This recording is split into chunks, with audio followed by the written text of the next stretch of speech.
जनाब संजय राऊत यांनी पुन्हा एकदा सकाळी वायफळ बडबड करत शेतकऱ्यांचे कैवारी आम्हीच आहोत अशा पद्धतीचं ढोंग सादर करण्याचा प्रयत्न केला।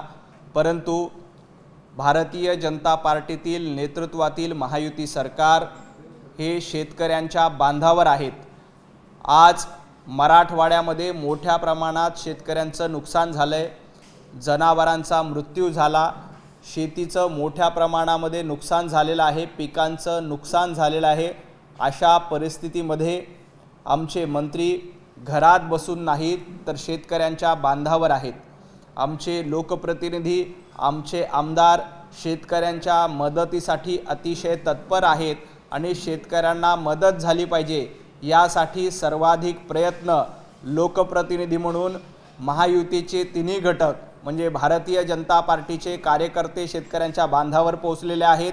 एकनाथ शिंदे यांचे कार्यकर्ते देखील शेतकऱ्यांना मदत करतायत आणि स्वतः अजित पवार यांचे कार्यकर्ते देखील शेतकऱ्यांना मदत होईल यासाठी प्रयत्न करत आहेत। प्रत्येक शेतकऱ्यांना मदत झाली पाहिजे। मराठवाड्यावर जे आसमानी संकट आलंय त्या संकटामध्ये धीरोदात्तपणे आपण त्याला सामोरं गेलं पाहिजे आणि शेतकऱ्यांना मदत झाली पाहिजे यासाठी सरकार अतिशय मेहनत करतंय आणि प्रयत्न करतंय। आतापर्यंत जवळपास 32 लाख शेतकऱ्यांना, माझ्याकडे सरकारची जी आकडेवारी आहे त्यानुसार 32 लाख शेतकऱ्यांना 2,500 कोटी रुपये वितरित करण्यात आले आहे। हा मदतीचा पहिला टप्पा आहे। यानंतर तातडीनं एक बैठक घेऊन दुसऱ्या टप्प्यामध्ये शेतकऱ्यांना मोठ्या प्रमाणात मदत केली जाईल। विशेष म्हणजे मराठवाड्यात जो ओला दुष्काळ सदृश्य परिस्थिती झाली आहे त्या पार्श्वभूमीवर कुठलेही निकष न बघता ज्या ज्या शेतकऱ्यांचं नुकसान झालंय त्या प्रत्येकाला मदत करण्याचं काम, त्या प्रत्येकाच्या पाठीशी उभं राहण्याचं काम सरकारच्या माध्यमातून केलं जात आहे। आज आमचे सगळे मंत्री बांधावर आहेत आणि शेतकऱ्यांना मदत करतायत, शेतकऱ्यांना आधार देत आहेत। एवढंच नाही तर मुख्यमंत्री देवेंद्रजी फडणवीस यांनी प्रशासनाला देखील आदेश दिलेले आहेत की कुठल्याही परिस्थितीमध्ये शेतकऱ्यांना मदत झाली पाहिजे। निकष वगैरे सगळे बाजूला ठेवा आणि आधी शेतकऱ्यांना मदत करा अशा पद्धतीच्या सूचना स्वतः देवाभाऊंनी दिलेल्या आहेत। आज स्वतः मुख्यमंत्री देवेंद्रजी फडणवीस हे सोलापूर आणि लातूर भागातील पूरस्थितीचा आढावा घेणार आहेत आणि त्या ठिकाणी शेतकऱ्यांच्या पाठीशी भक्कमपणे उभा राहण्याच्या सूचना या अधिकाऱ्याला दिल्या जातील आणि प्रशासनाला देखील दिल्या जातील। एवढंच नाही तर उपमुख्यमंत्री एकनाथजी शिंदे धाराशिवच्या दौऱ्यावर आहेत। धाराशिवमध्ये जाऊन तिथं बांधावर जाऊन ते पाहणी करतील। अजितदादा सकाळी 7 वाजल्यापासून फील्डवर आहेत आणि ते देखील शेतकऱ्यांना पाठबळ देत आहेत, शेतकऱ्यांना मदत देत आहेत। माढा भागामध्ये सकाळी 7 वाजल्यापासून अजित पवारांचा दौरा सुरू आहे। आमच्या पंकजाताई मुंडे तिकडं जालना जिल्ह्यामध्ये शेतकऱ्यांच्या बांधावर जात आहेत, शेतकऱ्यांच्या शेतामध्ये जाऊन नुकसानीची पाहणी करतायत। दुपारी त्या बीड जिल्ह्यामध्ये जाणार आहेत। एवढंच नाही तर कृषी मंत्री दत्ता भरणे अहिल्यानगर असेल, छत्रपती संभाजीनगर असेल या भागामध्ये पाहणी करतायत। परभणीमध्ये देखील मंत्री पाहणी करतायत। आमचे अतुल सावे स्वतः मैदानामध्ये आहेत। अशा प्रकारचं संपूर्ण सरकार व्यवस्था, सरकारी प्रशासन आणि भारतीय जनता पार्टीचे सर्व नेते, उभाटा शिवसेनेचे सर्व नेते, एकनाथजी शिंदे असतील किंवा राष्ट्रवादी शरद पवार गटाचे सर्व नेते हे मैदानात उतरून शेतकऱ्यांची मदत करतायत। राज्यात इतक्या मोठ्या प्रमाणात आपत्ती राज्य संकटाखाली असताना राऊतांचं असं म्हणणं आहे की मदतीच्या स्वरूपात त्यांनी जो आरोप केला त्यांचं असं म्हणणं आहे की समृद्धी महामार्गातून जो पैसा लुटला तो आता शेतकऱ्यांना तुम्ही द्या मदत स्वरूपात। खरं तर ज्यांनी लोकांचा पैसा लुटला, माझ्याकडे एक बातमी आहे की जवळपास पत्राचाळीमध्ये 1,000 कोटी रुपयाचा घोटाळा झाला आणि 1,000 कोटी काळ्याचे पांढरे करण्यात आले। या प्रकरणामध्ये प्रवीण राऊत आणि संजय राऊत यांना विशेष न्यायालयाने नोटीस दिली। संजय राऊतांना माझं आव्हान आहे, तुम्ही 1,000 कोटी काळ्याचे पांढरे केले, तुमच्यामध्ये हिम्मत असेल तर ही 1,000 कोटी रुपयाचा निधी आता मराठवाड्यातल्या ओला दुष्काळा प्रकरणात मदत केली पाहिजे।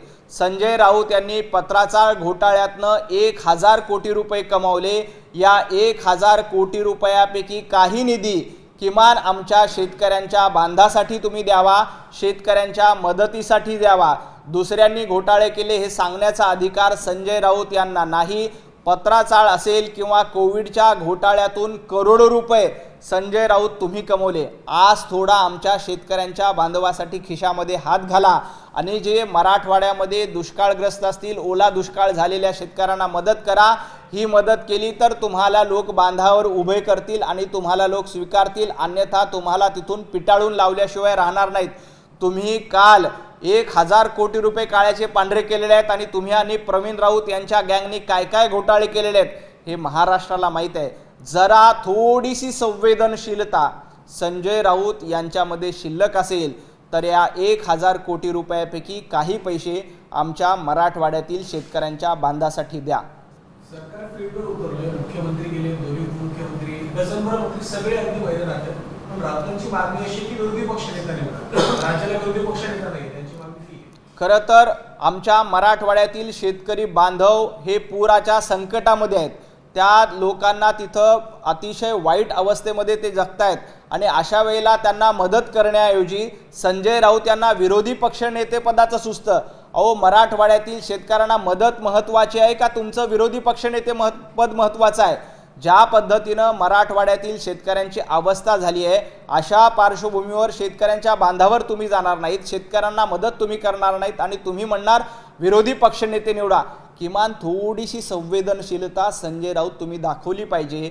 मराठवाड्यातल्या शेतकऱ्यांची अवस्था काय आहे ते प्रश्न तुम्ही मांडत नाहीत आणि आज काय बोंब मारतायत तर आमचा विरोधी पक्षनेता निवडा।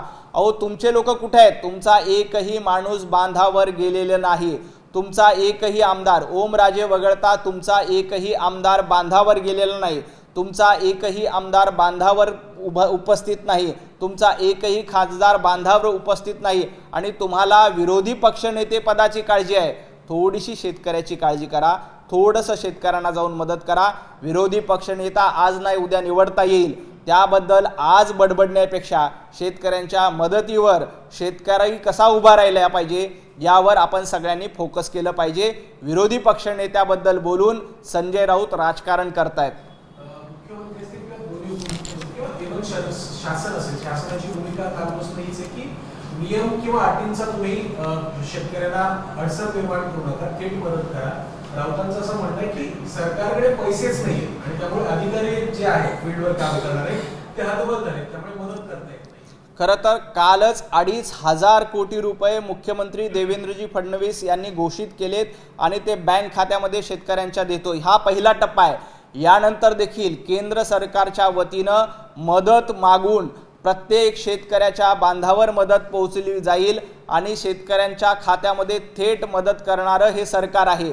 त्याच्यामध्ये कुठलाही घोटाळा केला जाणार नाही हे संजय राऊत यांना देखील माहीत आहे। संजय राऊत उद्धव ठाकरे मुख्यमंत्री असताना मराठवाड्यातील शेतकऱ्यांच्या बांधावर गेले होते, तेव्हा काय म्हणालेत की मी सरसकट कर्जमाफी केली, परंतु शेतकऱ्यांनी उद्धव ठाकरे यांना त्यांच्या तोंडावर सांगितलं की दमडी देखील आम्हाला मिळाली नाही।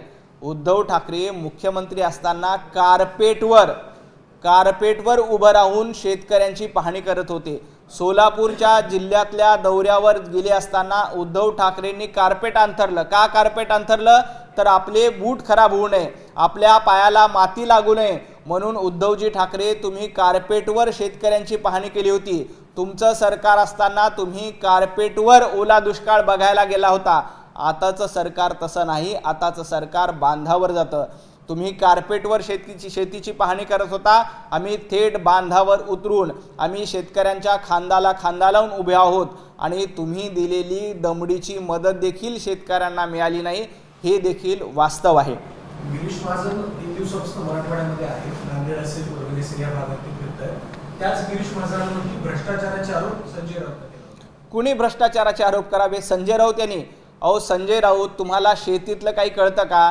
तुम्हाला फक्त प्लॉट माहीत आहेत, शेती माहीत नाही। तुम्हाला अलिबागच्या प्लॉटमध्ये इंटरेस्ट आहे पण शेतकऱ्यांमध्ये तुम्हाला इंटरेस्ट नाही आहे। तुम्हाला शेतकऱ्यांच्या जमिनी हडप करण्यामध्ये इंटरेस्ट आहे। अलिबागमध्ये शेतकऱ्यांच्या जमिनी कशा पद्धतीने हडप केल्या, कशा पद्धतीने लोकांचे प्लॉट गिळंकृत केले हे आम्हाला माहीत आहे। तुम्हाला प्लॉटमधलं कळतं, शेतीमधलं तुम्हाला काहीच कळत नाही। 3 दिवसांपासून संजय राऊत मुंबईमध्ये बसून नाकाने कांदे सोलतायत की यांनी हे करावं, त्यांनी ते करावं. संजय राऊत, तुम्हाला आजपर्यंत मराठवाड्यात जायला लाज वाटली का? तुम्ही मराठवाड्यामध्ये का गेला नाहीत? तुमचा एक तरी आमदार, एक म्हणजे ओमराजे वगळता एकही खासदार तुमचा फील्डवर नाहीत. तुमचे दानवे असतील, खैरे असतील, कुठे आहेत? ते फील्डवर जात नाहीत, शेतकऱ्यांच्या बांधावर जात नाहीत.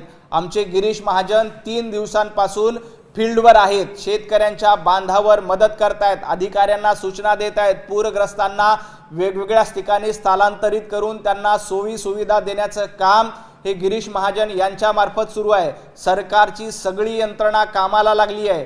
भारतीय जनता पार्टीचे कार्यकर्ते बांधावर उभं राहून शेतकऱ्यांना आधार देण्याचं काम करतायत. ज्या ठिकाणी पूरस्थिती आहे त्या लोकांना सुरक्षित ठिकाणी स्थलांतरित करून त्यांच्या जेवणाची व्यवस्था, त्यांच्या पूर्ण सोयीसुविधा देण्याचं काम भारतीय जनता पार्टी आणि महायुतीचे कार्यकर्ते करतायत. संजय राऊत, तुम्ही मुंबईमध्ये बसून नाकाने कांदा सोलण्याचं काम करू नका.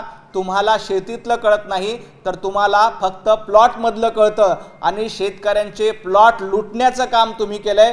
त्यामुळं हे शेतीवरचं प्रेम नाहीये, तर तुमचं प्लॉटवरचं प्रेम आहे. उद्धव ठाकरे आता उद्यापासून खरं तर मराठवाड्याचा दौरा करणार आहेत, कसं बघता येतं? खरं तर उद्धवजी ठाकरे यांना सांगितलं असतं की तुम्हाला लंडनला जायचंय, लंडन वारी करायची असेल तर उद्धव ठाकरे तातडीने निघाले असते. 3 दिवसांपासून मराठवाडा ओल्या दुष्काळामध्ये आहे, पाऊस पडतोय आणि उद्धव ठाकरे 4थ्या दिवशी मराठवाड्यामध्ये जाणार आहेत.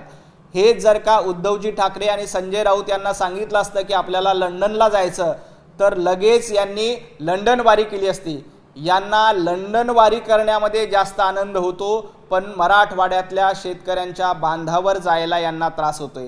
हरकत नाही, उद्धवजी ठाकरे उद्या का होईना शेतकऱ्यांच्या बांधावर जात आहेत. माझी त्यांना, संजय राऊत यांना एकच विनंती आहे की उद्या जाताना किमान कार्पेट टाकून शेतकऱ्याच्या बांधावर जाऊ नका. थेट चिखलामध्ये उतरा, थेट मातीमध्ये जाऊन बघा की शेतकऱ्यांची काय अवस्था आहे. तुम्ही कशा पद्धतीनं शेतकऱ्यांना फसवलं हे देखील शेतकरी तुम्हाला तुमच्या तोंडावर उद्या सांगणार आहेत. किमान कार्पेट टाकून शेतकऱ्यांच्या जखमेवर मीठ टाकण्याचं काम, मीठ चोळण्याचं काम उद्धवजी ठाकरे तुम्ही करू नका. तुमचा एकही माणूस शेतकऱ्यांना आज मदत करत नाही. तुम्ही 2.5 वर्ष सरकार असताना घरात बसून होता. तुम्हाला शेतकऱ्यांच्या बांधापेक्षा लंडनवारी जास्त प्रिय आहे, हे वेळोवेळी सिद्ध झालेलं आहे.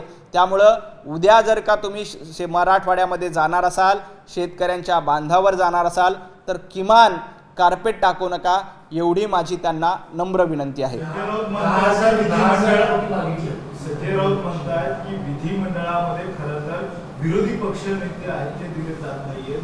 त्याप्रमाणे त्यांनी आतापर्यंत ट्विट केले या सगळ्या संदर्भामध्ये की दोन्ही बाजूला खरं तर 2 उपमुख्यमंत्री दिले, काही कामाचे नाहीयेत, मात्र जनतेचा आवाज मांडणारे खरं तर विरोधी पक्ष नेते पण देत लोकशाहीला मारत आहे. खरं तर जनतेचा आवाज उठवण्याचं काम हे भारतीय जनता पार्टी सातत्याने करते. संजय राऊत जनतेचा आवाज उठवत नाहीत, संजय राऊत बिल्डरांचा आवाज उठवतात. संजय राऊत शेतकऱ्यांचा आवाज उठवत नाहीत, तर संजय राऊत हे बिल्डरांचा आवाज उठवतात. संजय राऊत यांना शेतीमधलं कळत नाही, तर संजय राऊत यांना प्लॉटमधलं कळतं. संजय राऊत यांना मराठवाड्यातील शेतकऱ्यांचा बांध दिसत नाही, परंतु संजय राऊत यांना अलिबागच्या प्लॉटचा बांध मात्र दिसतोय. त्यामुळं शेतकऱ्याच्या प्रश्नाबद्दल, जनतेच्या आवाजाबद्दल संजय राऊत यांनी बोलू नये. मराठवाड्यातला शेतकरी आज संकटात आहे. अशा पद्धतीनं शेतकरी संकटात असताना त्याला मदतीची मागणी करावी, त्याला हातभार व्हावा, अशा पद्धतीची वागणूक आपली असावी. ते सोडून आम्हाला विरोधी पक्षनेते द्या, आम्हाला उगवायला खुर्च्या द्या, अशा पद्धतीची संजय राऊत तुमची मागणी आहे. काय मानसिकता आहे तुमची? ज्या पद्धतीनं आमच्या मराठवाड्यातला शेतकरी आज हवालदिल आहे, खरं तर संजय राऊत तुम्ही आधी बांधावर जायला पाहिजे होतं. तुम्ही तुमच्या जुन्या विरोधी पक्षनेत्याला सुचवायला पाहिजे होते की जरा बांधावर जा. तुम्ही सगळ्या आमदारांना सांगायला पाहिजे होतं की तुम्ही बांधावर जा. तुम्ही तुमच्या खासदारांना सांगायला पाहिजे होतं की बांधावर जा. ते सगळं न करता तुम्ही आज काय म्हणताय की आम्हाला विरोधी पक्षनेतेपद द्या. तुम्हाला उभवायला खुर्च्या पाहिजेत. शेतकऱ्यांचं दुःख तुम्हाला दिसत नाही, शेतकऱ्यांचे अश्रू तुम्हाला दिसत नाही. तुम्हाला तुमचा पद, तुमचा पैसा जास्त महत्त्वाचा आहे. हे हा तुमचा अजेंडा आहे. शेतकऱ्यांचं दुःख तुमचा अजेंडा नाही, तर विरोधी पक्षनेते पद हे संजय राऊत आणि उभाटा गटाचा अजेंडा आहे. एबीपी माझा, उघडा डोळे बघा नीट.